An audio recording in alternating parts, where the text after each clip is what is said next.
নমস্কার, Shubhankar coil YouTube চ্যানেলের পক্ষ থেকে আপনাদের প্রত্যেককে জানাই স্বাগত এবং বিগ ব্রেকিং আপডেট, এই মুহূর্তের সবচেয়ে বড় আপডেট, গুরুত্বপূর্ণ আপডেট, যেটার জন্য আপনারা অনেকজন জিজ্ঞাসা করেছেন আমার বিভিন্ন কমেন্ট বক্স থেকে শুরু করে বিভিন্ন জায়গায় যে এসএসসি গ্রুপ সি যে পরীক্ষা হয়ে গেল, গ্রুপ ডি যে পরীক্ষা হয়ে গেল, তার রেজাল্ট কবে প্রকাশিত হবে। দেখুন, এই বিষয়ের সবথেকে নির্ভরযোগ্য আপডেট কোথা থেকে পাওয়া যেতে পারে? এসএসসির থেকে পাওয়া যেতে পারে, কারণ আমরা তো অ্যাজুমশন করতে পারি অফিসিয়ালভাবে, বা এসএসসি কোনো আধিকারিক জন্য যদি কোনো কথা বলেন সেটা তো সব থেকে গ্রহণযোগ্য, এবং সেই আপডেটটা যদি চেয়ারম্যান জানান তাহলে সেটা আরও গ্রহণযোগ্য। অর্থাৎ এসএসসির বর্তমান যিনি চেয়ারম্যান তিনি এক্স্যাক্টলি বলতে পারবেন রেজাল্ট কবে আসবে। তো সেই আপডেটটা নিয়ে আপনাদের সামনে চলে এসেছি, চলুন দেখে নিই। দেখুন, এটা হচ্ছে টেলিগ্রাফ পত্রিকার একটা আর্টিকেল, টেলিগ্রাফেরই অংশ এডুগ্রাফ। তো টেলিগ্রাফের একটা আর্টিকেল, সেখানে কিন্তু একটা আর্টিকেল আজকে প্রকাশিত হয়েছে সকাল 10টায়। WBSSC group D SLST recruitment test concludes over 8 lakh examinees appear expected result date, এই সংক্রান্ত একটা আর্টিকেল কিন্তু প্রকাশ হয়েছে।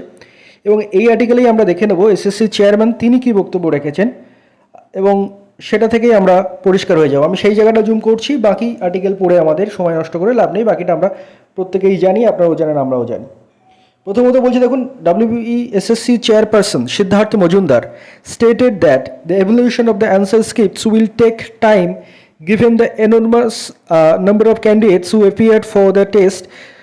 অর্থাৎ আপনাদের যে এসএসসি বর্তমান চেয়ারপারসন সিদ্ধার্থ মজুমদার বলছেন যে যেহেতু অনেক সংখ্যক পরীক্ষার্থী এপিয়ার করেছেন এক্সামে, তাই এক্সামের যে OMR checking, answer script checking, সেটাতে সময় লাগবে। তিনি বলেছেন, তিনি ইন্ডিকেট করেছেন that the result are unlikely to be announced before July. তিনি বলেছেন যে result are unlikely to be announced before July, result জুলাইয়ের আগে আসা সম্ভাবনা কম, বা আনলাইকলি বলতে চেয়েছেন তিনি, অর্থাৎ এসের সম্ভাবনা প্রায় নেই। অর্থাৎ জুলাই মাসের আগে কিন্তু আপনাদের এই SSC group C group D এর যে ওএমআর বেস টেস্ট হয়ে গেল তার রেজাল্ট আসার সম্ভাবনা নেই। অর্থাৎ জুলাই পর্যন্ত কিন্তু রেজাল্ট, মানে জুলাইয়ের আগে হয়তো সম্ভাবনা নেই, জুলাই বা তার পরবর্তী সময় কিন্তু রেজাল্ট আসতে পারবে। এবং এটা কিন্তু এসএসসির বর্তমান চেয়ারম্যান সিদ্ধার্থ মজুমদার তার বক্তব্য দেখতে পাচ্ছেন। WBSSC chairperson Siddhartha Majumdar stated that the evaluation of answer scripts will take time given the enormous number of candidates who appeared for the test. He indicated that the result are unlikely to be announced before July. Then তিনি এটাও বলেছেন, the examination, যেটা নিয়ে আমি বা আপনারা অনেকে হয়তো সন্দিধান, যেহেতু সোশ্যাল মিডিয়ায় বিভিন্ন কিছু করছে, তবুও চেয়ারম্যানের বক্তব্য এখানে, the examination are conducted smoothly. তিনি বলেছেন এক্সামটা স্মুথলি নেওয়া গেছে। More than 15 lakh candidates participated in the group C and group D recruitment test combined, considering the large number of answer sheet that need to be assessed, the result can not be published before July.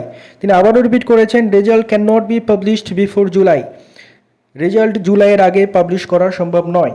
তো এই হচ্ছে ব্যাপার। এরপরে আরও অন্যান্য বিভিন্ন কিছু রয়েছে যেগুলো আমাদের দরকারি নয়। আমাদের যেটা দরকারি এসএসসি চেয়ারম্যানের বক্তব্য, এবং এসএসসি চেয়ারম্যানের বক্তব্য এটাই, the result can not be published before July, জুলাইয়ের আগে রেজাল্ট আসার সম্ভাবনা নেই, এটা এসএসসি চেয়ারম্যান বলছেন। এবং এর থেকে মানে ভালো আপডেট খারাপ আপডেট যাই হোক সেটা আলাদা ব্যাপার, কিন্তু এর থেকে মানে কি বলবো, অথেন্টিক আপডেট আর কোথাও নেই। কারণ বাকি যারা বলবেন তারা সেটাকে অ্যাজিউম করে বলবেন, না এই আগে এত সময় লেগেছিল, এসএলএসটিতে এত সময় লেগেছিল, তাহলে এটাতে এত সময় লাগবে, এরকম চলছে ইউটিউব জুড়ে। কিন্তু অথেন্টিক চেয়ারম্যানের বক্তব্য এটাই, জুলাইয়ের আগে রেজাল্ট আসছে না।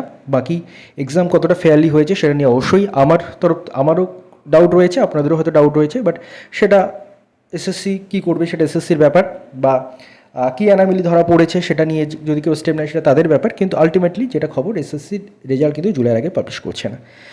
ধন্যবাদ আপনাদের সবাইকে ভিডিওটি মন দিয়ে দেখার জন্য।